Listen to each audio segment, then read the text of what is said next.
Sada svi govore o tragediji hrvatskog nogometa, a ja kažem baš me briga.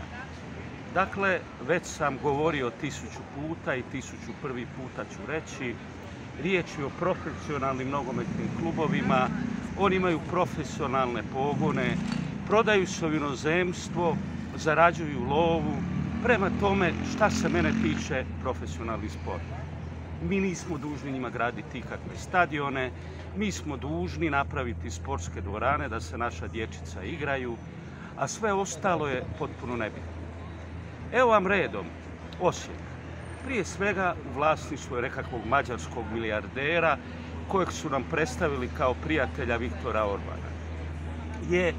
Uložio je u taj NK Osijek tako što je napravio lijepi stadion, ali evidentno nije uložio u igrače. Imali su priliku, ali protiv ekipe iz Azerbajdžana, što je prestrašno. Dakle, nismo ni znali da se tamo igra nekakav ozbiljan nogomet, a oni su uspjeli na kraju mrknuti Osijek. Osijek je vodio do 90. minute 2:1 i primio je u zadnjoj minuti gol, što samo dokazuje da to nije psihički stabilna i ozbiljna ekipa. Sad, taj Mađar koji je napravio prekrasan stadion, zašto nije uložio u igrače pa da NK Osijek sa lakoćom pobjedi nekakvu ekipu tamo odnekud iz Bakua, koja je u krajnjoj liniji bila čak i bolja.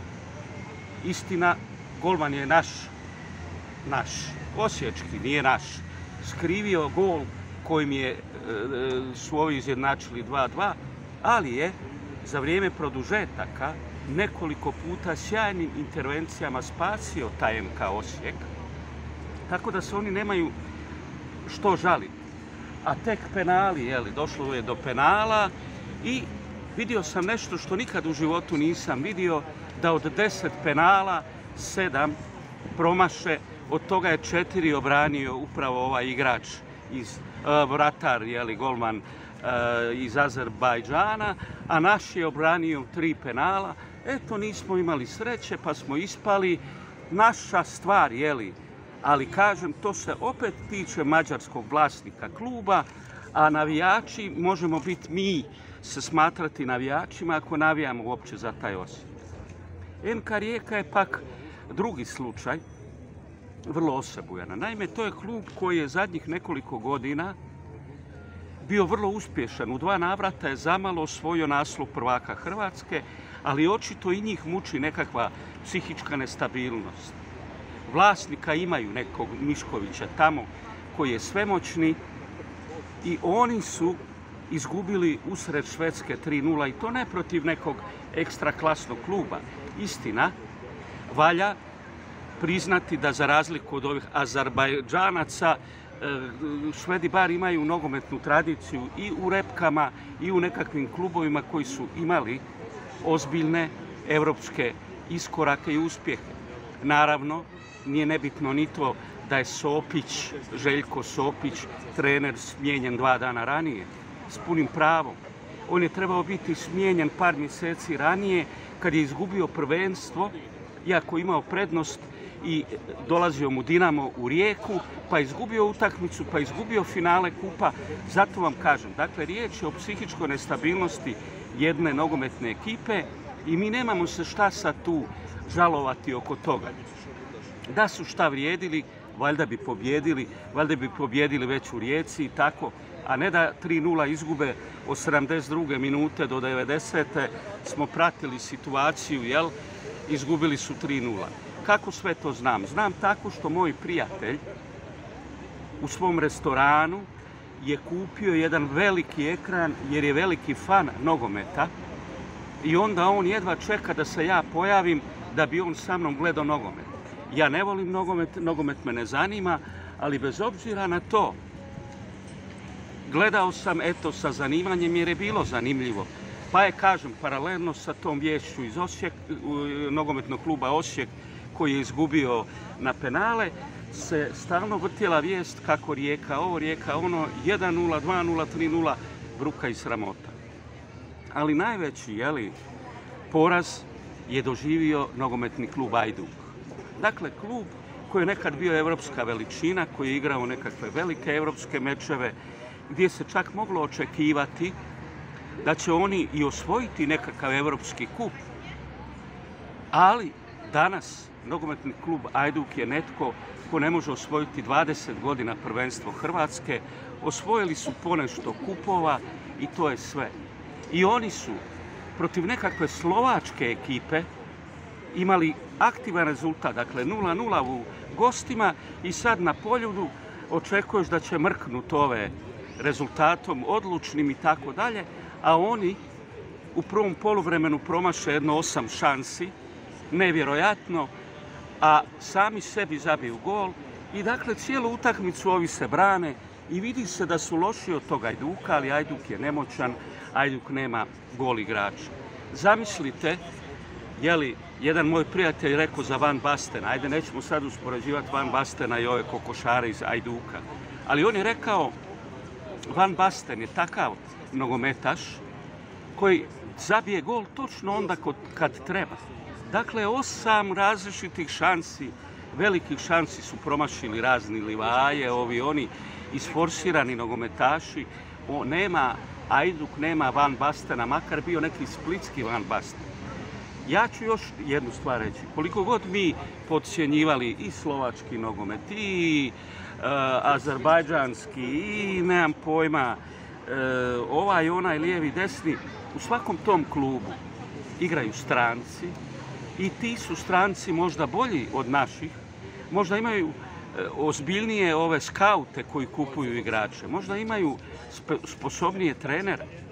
Ne znam šta je do duše s Dinamo. Dinamo treba odigrati neku utakmicu u Ligi prvaka. Još uvijek nisam uspio doznati kad će. Jedna je stvar sigurna, bilo bi jako dobro, pogotovo što se tiče Hajduka, koji je nekakav komunistički klub, nekakvi navijači su, suvlasnici kluba, od toga nema sreće. Sve profesionalne pogone treba prodati Mađarima, Miškoviću i ne znam šta je s tim Miškovićem. On se nešto iživljavao, prijetio po medijima kako će biti Rijeka prodana ovome, onome. Neka bude prodana. Neka bude prodana nekome tko ima para, tko će kupiti 2, 3, 5 igrača i dovesti tu ekipu do jedne razine, a ne da se dogodi ovo što se dogodilo kad je u pitanju Sopić, da par kola prije kraja izgubiš sve, i prvenstvo, i kup, i tako dalje.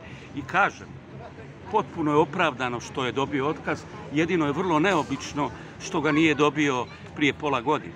A dobio ga je navodno zato što se pobunio, jer Mišković nije htio kupiti igrače, jer su neki vrijedni, dobri, kvalitetni igrači iz Rijeke otišli u druge klubove po Europi i on je ostao zapravo u situaciji da ne može puno napraviti. Hajduk očito je imao para, radio je PR, ajmo dovesti Perišića, ajmo dovesti Rakitića, ajmo ovoga, ajmo onoga. Na kraju se pokazalo da je to samo PR. Dakle, ti igrači imaju previše godina, ne mogu napraviti ništa. Ne znam koliko Rakitić ima, nekih 36. Mislim da Perišić ima 35, ali ima slomljene ligamente nogu. Da će doći Džeko, ima 39 godina. Dakle, to je sve bio PR. Da ljudi navale na stadion, da dođe 30.000 ljudi na Poljud i da još jednom izgube od deseterorazrednih navodno ekipa, ali to nisu deseterorazredne ekipe. Vi ste vidjeli, jel? Kaže da je Hajduk pobjedio, taj nekakav slovački klub, jedva da izgovaram to ime, Ružem, Borok, nemam pojma kako se to izgovara, jeli, oni bi igrali protiv nekog kluba iz Armenije.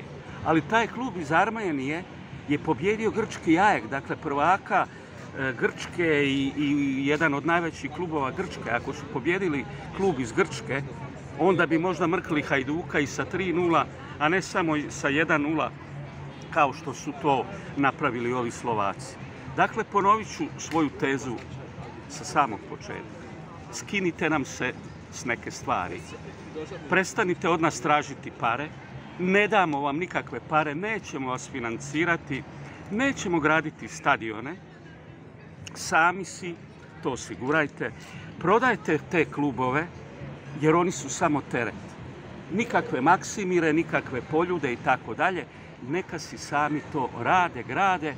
A kako će to izgraditi? Pa tako što će imati gazdu pod A, a B, imat će rezultate. Jer rezultati donose pare, UEFA i tako dalje. I kad budu imali pare, onda će imati pare i zakupiti još bolje nogometaše, a kad budu kupili još bolje nogometaše, onda će imati i još bolje stadione, onda će imati još bolju publiku i onda će biti para, ne nam. Mi ćemo biti nekakvi, ja ne volim nogomet, uopće me ne zanima i ni za koga ne navijam, ali neki drugi, vi, recimo, da ne bi bili mi, dakle vi ćete navijati za neki Dinamo, za nekog Hajduka, za neku Rijeku, za nekog Osijeka, a ne da ovo bude bruka i sramota, jer ovo je prije svega sportska bruka i sramota.